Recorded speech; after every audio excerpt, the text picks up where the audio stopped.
Happy 12 Projects of Christmas 2023, everybody. This is project number 4. I am Amy Rich with amyrich.net, and I am excited to make a full-sized card for you with just those pieces.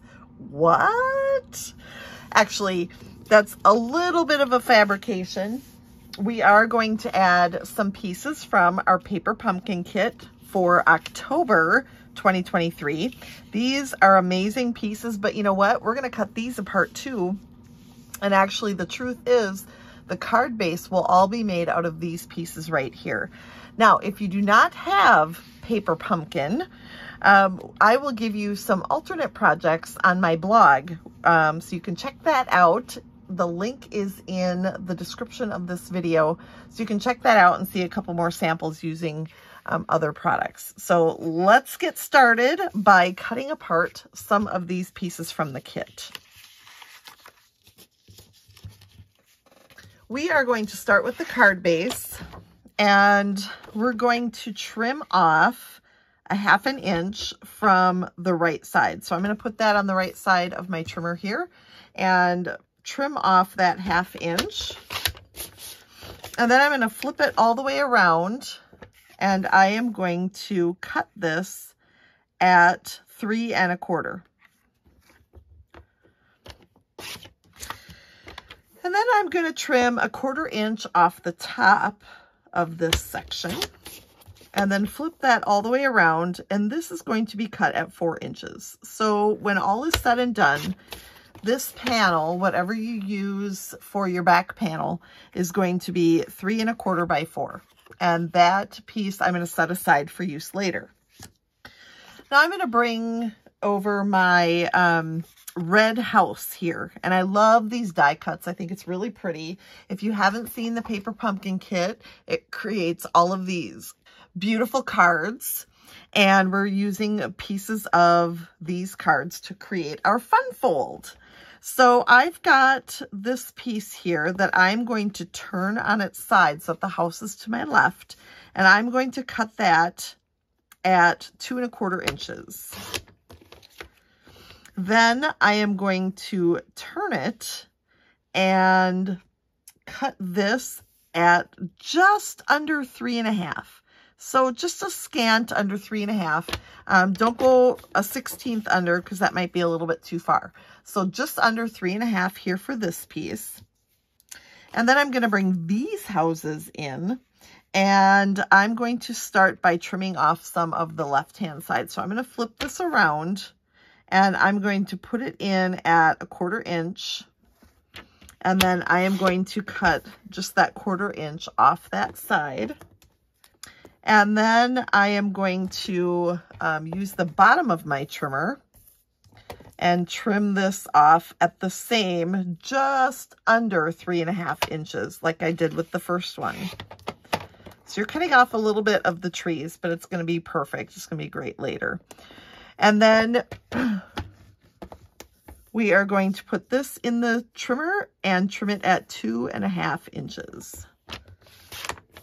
So that what you have left is this piece here. That is all we need right now from our trimmer. So I'm going to set that aside, but keeping it close, we'll need it again. Next, I'm going to bring in 2 pieces of Night of Navy that are cut 2 by 2 3/8, and they are each scored on one end at 3/8 of an inch. And I want to put that 3/8 of an inch out towards the outsides of my table. So I've got the 2 score lines on the outside and the plain edges over here in the middle. And I'm going to take my ruler, and I am going to measure down 1 inch from the top left corner of my right piece. So 1 inch, and then I'm going to mark that with my pencil. And then I'm going to go over to this one and this inner piece here, measuring down from the upper right-hand corner of this piece. I'm going to mark it at 1 inch. Then I've got 2 pieces of Designer Series paper, and this comes from our September to December 2023 mini catalog, and it is called Oh Holy Night. And I'll show that to you in just a little bit, but we're going to take these squares that measure, let me measure it just to make sure, 1 3/4 square, and we're going to put them side by side just like these pieces and measure down 7/8 of an inch from the upper left corner. So 7/8 is not quite an inch. And we're going to do that to the inside of this piece over here as well. So 7/8 of an inch, mark that. And now we're going to bring our trimmer back to trim those pieces. Okay, we're going to start with the cardstock. So over here where our fold is, we're going to cut from that fold or that score line to that mark we made at 1 inch. So I'm just going to put those spots, oops, I almost did too much. I want to do that tick mark to the fold line. And it's going to look like this. And then I'm going to do the same thing with this one over here. So score line to tick mark, and it's opposite because it's going to be on opposite sides of the card. Okay, so now we've got our 2 pieces that almost look like a gate. Then we're going to bring in our designer series paper and do the same thing, except we're going to go from the corner down to that tick mark.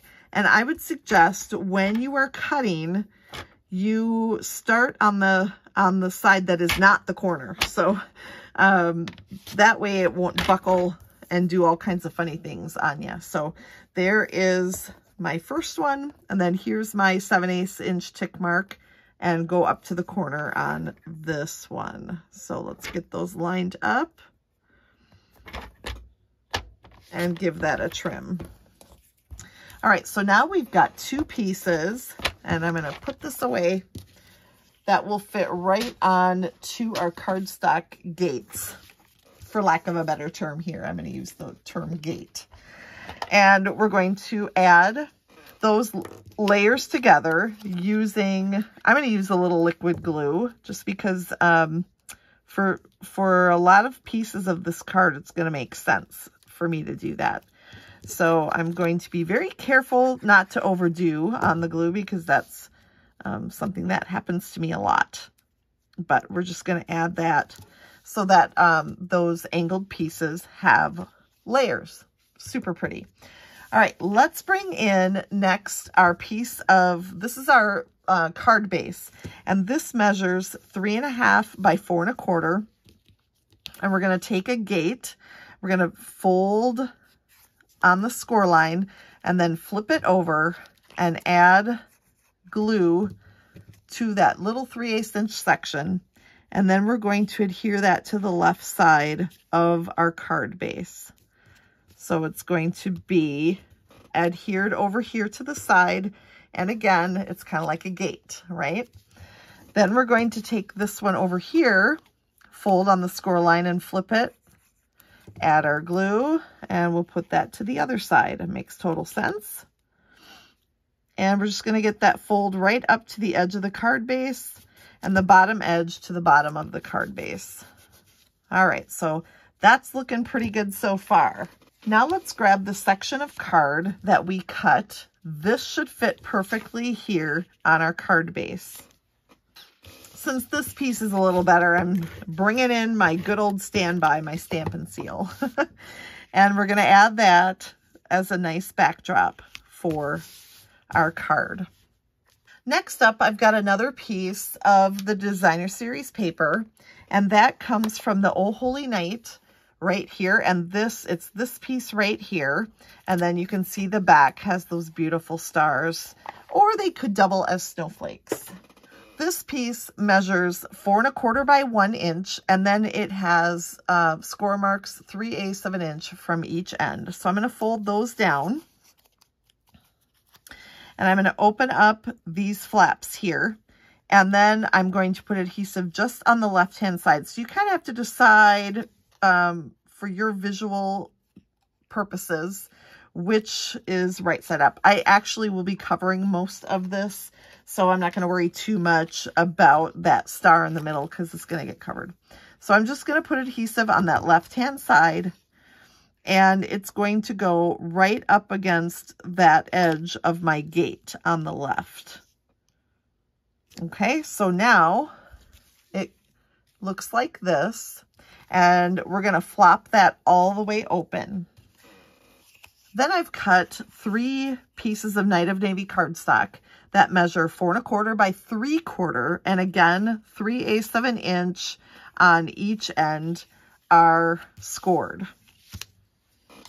I am going to just take my snips and cut each end at an angle from the side to the score line. And it doesn't matter how perfect it is. We're just going to trim those just on each end like this. Next, we're going to start with one of them, fold those ends over, and put adhesive on the left-hand side. And now I'm going to flip this over and stick it on the gate so that the fold goes up to the top angle and the right-hand side goes up to that score mark. So that is the first strip. Then I'm going to flip that strip out of the way and go to strip number 2. And I'm going to add my glue and then put it about 1/8 of an inch away from the other one. So there's like 1/8 of an inch between, and then down just a little bit from that angled section, from that angled gate there. So hopefully you can see it's not quite right up against the first one, and it's not quite right up against that top edge. And get it as straight as possible by eyeballing it here with the Designer Series paper. Then push that one out of the way, and we have one more to add. So I will add adhesive here and follow the same rules. So I'm about 1/8 of an inch away from this second strip, and then down just a little bit from that angled edge so that when I fold it down, you can see it's like stair steps. So all of these are folded down. All of these sections are folded. Then I'm going to add adhesive now to these little sections over here on the right-hand side. And then I'm going to close this gate over the top and adhere those onto there. I'm going to open this up, and you can see now those stair steps have some height, and they are connected on both sides. Then we're going to add adhesive to this last section here and tuck that in and adhere it to this side like we did to the other. And the reason I didn't adhere that at the same time as those other 3 strips is because I wanted to make sure it was perfect for aesthetic reasons. These don't matter so much. This one I want to line up just right. Now we're going to add our house sections. I'm so excited. We're going to start with the red house, and I'm going to flip that and put adhesive across the bottom, and that's going to get adhered to that last step. So I'm going to peek inside and make sure those edges line up, and it's not critical, so don't be too hard on yourself. But then to really get it to stick, you can go ahead and see how we can fold that down and make sure that's stuck really well on there, so you can see how cute our house looks. But now I just wanted to point out why we did just a little bit less than 3.5 inches wide. I wanted it to be able to fit in there without any buckling, and that did the trick. Then we're going to do the same thing with these houses. We're going to add adhesive and then put that on the second stair step, making sure that it fits. And then, of course, putting it down so that we can really make sure it's stuck. So look at our houses layering up there. And I think that is so super sweet. Then we're going to grab a couple of trees from the kit. The kit has a double tree and a single tree, and then one other tree that I'm not going to use here. But I'm just going to put a little liquid glue on the back of at the bottom of my double trees. And I'm going to stick those over here to the side and almost all the way down to the bottom of the first stair step here. You can kind of see inside there to see what's happening. And then this tree will add a little glue at the bottom as well and stick this not quite down to the bottom. We want it to have a little bit of height, and it's such a short tree that we don't want to put it all the way to the bottom and hide it. But look at how cute that is. And it can fold shut to fit into a regular size envelope. Then I've also cut a piece of basic white that is 3 1/4 by 4. And that is actually to go on the back. And you could totally decorate that with different pieces from the kit. You could add another tree there. But that is so that you have a spot to write your message for your Christmas card. Then we're going to add one more thing here in the front, which is a banner. This one comes in the kit, but can easily be made. And then we have a great stamp set in the kit with a beautiful Merry Christmas and a red Stampin' Spot. So the Real Red ink works great for our Merry Christmas that we're going to stamp on this banner. Really wet ink, so I'm going to let that sit just a second.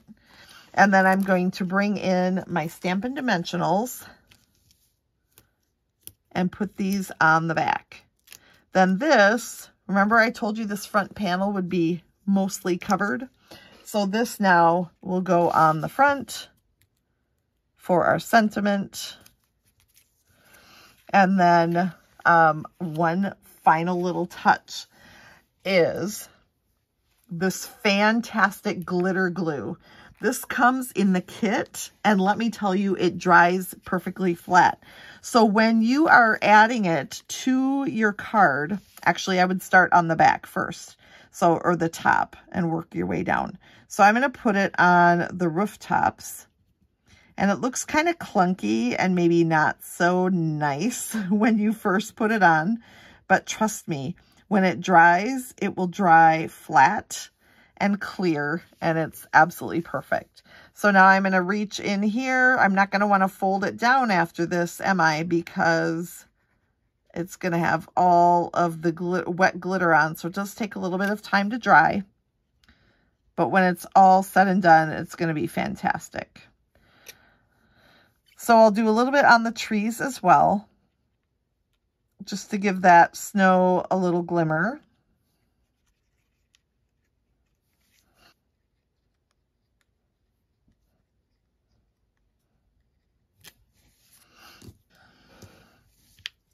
And voila. I don't know if you can see that glitter, but it's so pretty. Well, thank you for joining me for the 12 projects of Christmas, project number 4. And remember to check my blog out for a couple more samples using this amazing box card. And I hope you join me again for project number 5, which is coming your way very soon. So make sure to subscribe so that you don't miss a single video. Merry Christmas.